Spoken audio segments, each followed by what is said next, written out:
La guerre est une réalité terrible qui existe depuis toujours. Elle est regrettable. Mais elle est en nous.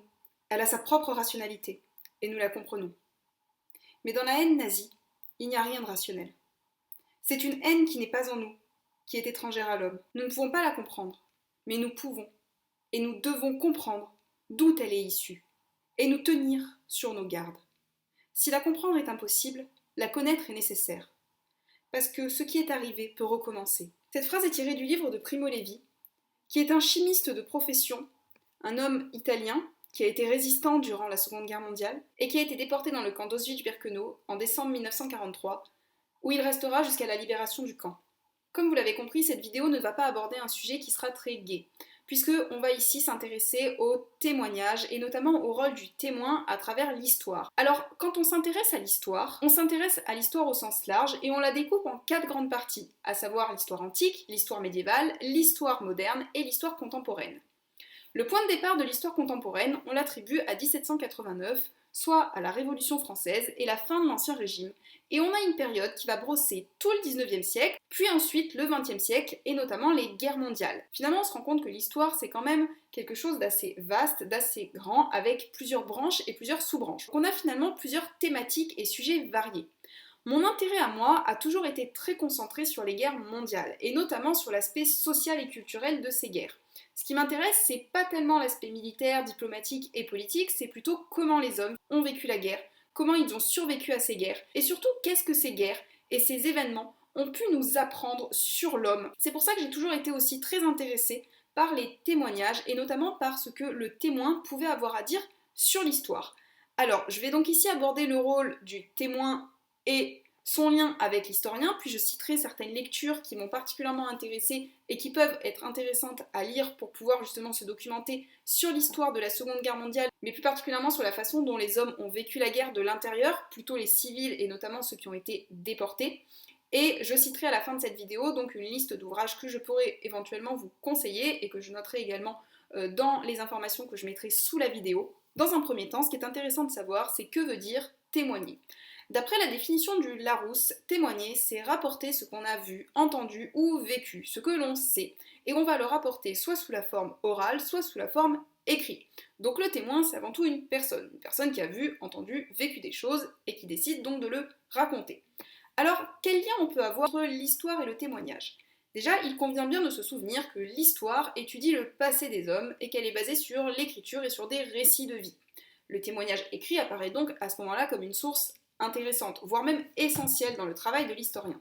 Pour autant, il convient bien de se rappeler que le témoignage pose quand même quelques soucis aux historiens, puisqu'il est souvent subjectif et plein d'émotions. Et c'est particulièrement le cas lorsqu'on s'intéresse aux témoignages de la Seconde Guerre mondiale et plus particulièrement aux victimes des déportations nazies, et pour les témoignages qui ont eu lieu après la Seconde Guerre mondiale, puisque là on s'adresse à des témoins qui souvent sont encore en vie aujourd'hui. Ces témoignages, en tant que véritable source pour l'historien, notamment l'historien d'histoire contemporaine, ils sont particulièrement utilisés et étudiés par ceux qu'on appelle les historiens du temps présent. C'est une branche de l'histoire qui est apparue dans les années 50, donc à la sortie de la Seconde Guerre mondiale, et qui a pour particularité de ne pas avoir de borne chronologique définie. Ici, on est sur une histoire qui est caractérisée par la durée d'une vie humaine, à savoir donc il faut qu'en fait le témoin soit en capacité de partager son vécu et donc d'être toujours vivant.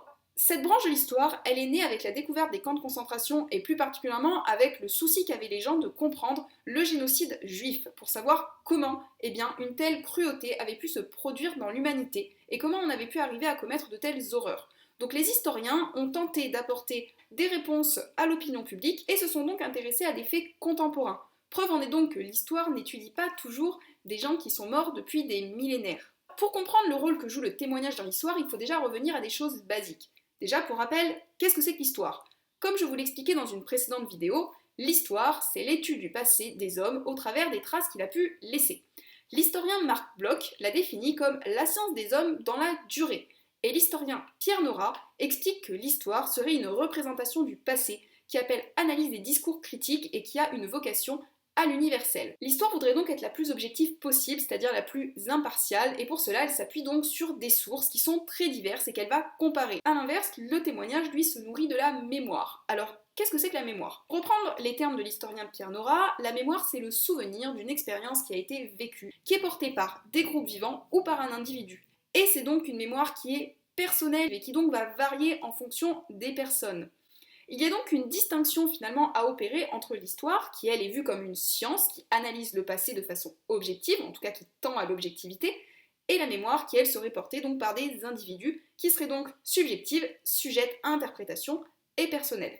Donc on a quand même de nombreux débats qui divisent finalement les historiens sur l'utilisation qu'on peut faire de la mémoire et donc du témoignage pour pouvoir construire l'histoire. Si je prends par exemple le livre qu'a publié Hugues Emmanuel en 2009, qui s'intitule Mémoire année zéro, il écrit à l'intérieur que trop de mémoire tue l'histoire. Il ne s'agit pas ici de dire que les historiens rejettent complètement la mémoire, tout simplement parce que, sans mémoire, il n'y a pas d'histoire. Mais les historiens invitent à se méfier de ce qu'ils appellent le devoir mémoriel, qui serait donc plutôt une injonction à se souvenir, une obligation portée notamment par la politique, et ils essayent toujours d'être le plus objectif possible, de faire appel à ces souvenirs, toujours en les confrontant. Donc ça me ramène notamment à la Seconde Guerre mondiale, au rôle du témoin, notamment, les expériences qu'ont pu vivre ces hommes et ces femmes dans les camps de concentration. Aujourd'hui, ces témoignages, on en a énormément, ce qui n'était pas le cas à la sortie de la guerre, je vais revenir dessus ensuite. Si vous allez au mémorial de la Shoah qui est à Paris, vous pouvez trouver des vidéos, des enregistrements audio, des textes, des dessins réalisés par des survivants de la Shoah. Pour faire un rappel assez rapide, la Shoah, c'est un mot hébreu qui signifie catastrophe et qui fait référence au génocide des Juifs, c'est-à-dire à l'extermination programmée et organisée par les nazis. Après la guerre, on n'a pas tout de suite parlé du génocide des Juifs. Au contraire, on a dû attendre les années 1960, puisque avant les gens n'avaient pas forcément envie de se souvenir de ces événements douloureux. Dans les années 60, on a ce qu'on appelle un réveil mémoriel. Il a lieu notamment à partir du grand procès d'Eichmann, celui qui avait participé à la mise en place de la solution finale en 1942, qui était donc la solution organisée et proposée par les nazis lors de la conférence de Wannsee, exterminer la population juive. Et il a été suivi de très grands procès, notamment par exemple celui de Papon ou de Klaus Barbie en France. C'était eux des policiers qui avaient travaillé pour le gouvernement de Vichy et qui avaient contribué à la déportation de juifs dans les camps de concentration. Ces grands procès, ils ont notamment fait réagir l'opinion publique qui a voulu savoir et comprendre ce qui s'était passé durant ces déportations. Et qui a surtout compris qu'on était sur un phénomène qui n'avait rien à voir avec une guerre, entre guillemets, normale, puisqu'on était vraiment ici sur un processus d'extermination industrialisée. Ce réveil mémoriel, il a été renforcé par la sortie du film Shoah, qui a été réalisé par Claude Lanzmann, et qui met le témoin au centre du questionnement. Donc le film, il dure à peu près 10 heures, il est composé d'entrevues de témoins et de prises de vue qui ont été faites sur les lieux du génocide. À ce titre, d'ailleurs, j'aimerais partager avec vous le livre qui a été écrit par Annette Vivorka, qui est une historienne spécialisée dans le génocide des Juifs et la mémoire du génocide, dont les grands-parents sont morts en déportation. Elle a publié en 1998 L'ère des témoins, dans lequel elle parle justement de ce réveil des mémoires à partir des grands procès des criminels nazis, et elle explique que le témoignage est à ce moment-là devenu un impératif social, c'est-à-dire une sorte de besoin de parler pour témoigner des horreurs du passé. Qu'est-ce que les témoins ont à nous apprendre sur le passé? Pourquoi finalement leur histoire permet de mieux comprendre comment les hommes ont vécu cette période de l'histoire? J'ai lu énormément de témoignages de récits de personnes, notamment donc des déportés juifs, pas uniquement. Ces hommes et ces femmes décrivent une réalité qui est horrible. Ils parlent de mort, ils parlent de la perte, ils parlent de la faim, ils parlent du froid, des horreurs qui sont complètement indicibles. J'ai toujours été impressionnée par la force qu'ils mettent dans ces témoignages parce que ils parlent, ils écrivent, ils racontent et ils mettent finalement des mots sur leurs mots. C'est finalement un peu comme si le papier était devenu un exutoire de leur peine, presque un besoin vital de témoigner pour faire sortir ces horreurs de leur esprit et les coucher sur le papier. C'est une sorte finalement d'écriture libératrice. Souvent on me demande comment je peux lire ces témoignages sans pleurer. Eh bien peut-être parce que j'ai une mise à distance et surtout que au-delà finalement du côté émotionnel qui ressort de ces témoignages, je trouve que ces récits de vie sont extrêmement touchants, prenants et que ces hommes et ces femmes font preuve d'un courage qui est extraordinaire. Quand on voit que ces gens, malgré toutes les horreurs qu'ils vivent, se raccrochent à une seule chose, à la vie. Assez rapidement, je vais vous présenter quelques-uns des ouvrages que je conseille absolument de lire. Dans un premier temps, je reviens sur Si c'est un homme de Primo Levi. Donc ce témoignage raconte l'histoire de Primo Levi, qui est un survivant de la Shoah, qui a été déporté à Auschwitz. Il a été arrêté en décembre 1943 à cause de ses activités politiques, puisqu'il était résistant et s'opposait au fascisme italien de Mussolini. À la fin de la guerre, il a éprouvé un besoin d'écrire ce qui s'était passé à l'intérieur du camp, et donc il a raconté son expérience dans cet ouvrage qu'il a envoyé à des maisons d'édition. Sauf qu'en 1947, on n'était pas vraiment prêt à revivre ces événements douloureux, et donc il a fallu attendre l'année 1962 pour que son texte soit réédité. Primo Levi, il est devenu un petit peu une figure incontournable du témoignage, tout simplement parce qu'il a beaucoup participé à des réunions, il a témoigné, il a écrit d'autres livres. C'est aujourd'hui une figure symbolique de la lutte contre le fascisme et le nazisme. Ensuite, deuxième livre que je voudrais vous montrer, c'est un livre qui s'appelle « Je me suis évadé d'Auschwitz », qui a été écrit par Rudolf Verba, qui est le récit des années qu'il a passées dans le camp de concentration d'Auschwitz avant de réussir à s'évader le 14 avril 1944. Il va rédiger un rapport qui s'appelle le protocole d'Auschwitz, qui contient des informations qu'il a recueillies sur le camp de concentration et sur les chambres à gaz, et qu'il va faire parvenir en Suisse aux représentants d'une organisation qui aide les victimes civiles du nazisme, où il explique qu'on va déporter des milliers d'Hongrois dans le camp d'Auschwitz et qui vont être exterminés.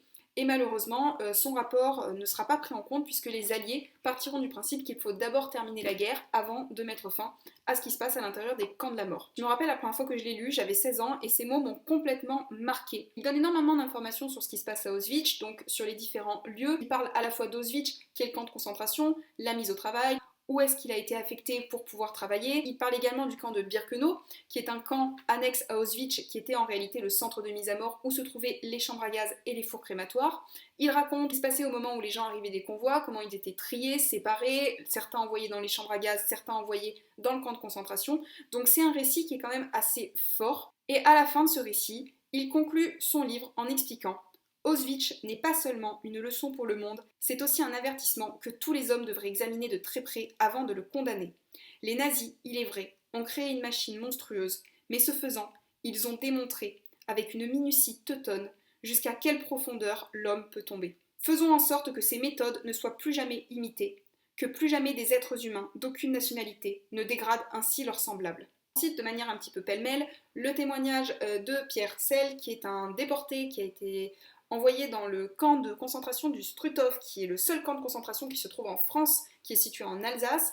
Il a été déporté parce qu'il était homosexuel. C'est l'un des premiers témoignages qu'on a sur un déporté homosexuel français. On en a un second qui a été édité, qui s'appelle Itinéraire d'un triangle rose, qui raconte l'histoire donc, de Rudolf Brazda, qui lui a été envoyé dans le camp de concentration de Buchenwald. Ces livres, je les trouve très intéressants parce qu'ils montrent que les nazis n'ont pas déporté uniquement des juifs, puisqu'on a tendance à l'oublier pour se concentrer uniquement sur les déportations des juifs. Alors évidemment, c'est le plus gros des convois. Les nazis ont aussi déporté des tziganes, des personnes en situation de handicap, des résistants, bref, une infinité de personnes qui ne correspondaient pas à leur modèle. Alors, je pourrais faire une vidéo un jour précisément sur l'idéologie nazie, dites-moi si ça vous intéresse.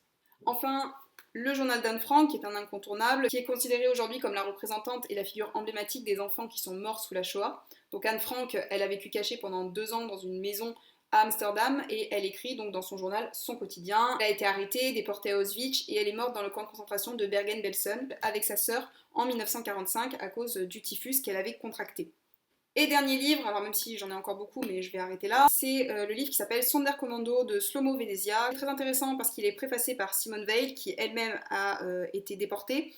Il y a également cette photographie qui est une des seules qu'on ait qui a été prise à l'intérieur du camp de Birkenau et qui montre le moment où les corps sont brûlés avant d'être mis dans les fosses communes. Shlomo, il a été affecté au Sonderkommando. Le Sonderkommando, c'est un commando spécial à Auschwitz qui est chargé de conduire les personnes qui arrivent sur la rampe, donc au moment où les convois arrivent à l'intérieur d'Auschwitz, qui sont ensuite triés, et ceux qui sont choisis pour être envoyés dans les chambres à gaz sont mis d'un côté. Les nazis envoyaient le gaz, et ensuite vous aviez les membres du Sonderkommando, qui sont généralement des juifs qui ont été choisis, qui viennent ouvrir les portes, qui retirent les corps et qui les mettent dans les fours crématoires. Normalement, ceux qui faisaient partie du Sonderkommando étaient eux-mêmes envoyés dans les chambres à gaz et exterminés. Sauf que le Sonderkommando s'est révolté à un moment donné, ils ont exterminé quasiment tous ceux qui faisaient partie de cette révolte. Shlomo a réussi à s'en sortir. Il a participé aux marches de la mort au moment où le camp d'Auschwitz a été vidé et où les nazis ont évacué le camp et sont partis vers d'autres camps en Allemagne pour quitter la Pologne. Je sais que certains d'entre vous me diront certainement que ces lectures sont loin d'être gaies et enjouées, c'est pas le genre de lecture qu'on lit avant d'aller dormir pour trouver le sommeil. J'ai conscience que ces horreurs qu'elle raconte sont très difficiles à lire et à vivre pour certains. Moi, je trouve qu'elle dégage une force et un courage qui est exemplaire. Parce que ces livres ont été écrits finalement comme des personnes qui ont vécu des choses absolument terribles. Mais pourtant, ils posent ici leurs paroles, leurs mots. Ils nous montrent ici que l'histoire peut véritablement servir de leçon aux hommes et qu'on peut en tirer des conséquences. Et qu'il faut espérer justement que tout ce qui est raconté à l'intérieur de ces livres n'ait plus jamais lieu dans l'avenir. Voilà, j'ai terminé, c'était un petit peu long, je suis vraiment désolée, mais il y avait quand même beaucoup à dire. Donc je vous remercie pour votre écoute et je vous dis à très bientôt pour une prochaine vidéo. Et je vous promets qu'elle sera un petit peu plus gaie que celle-ci.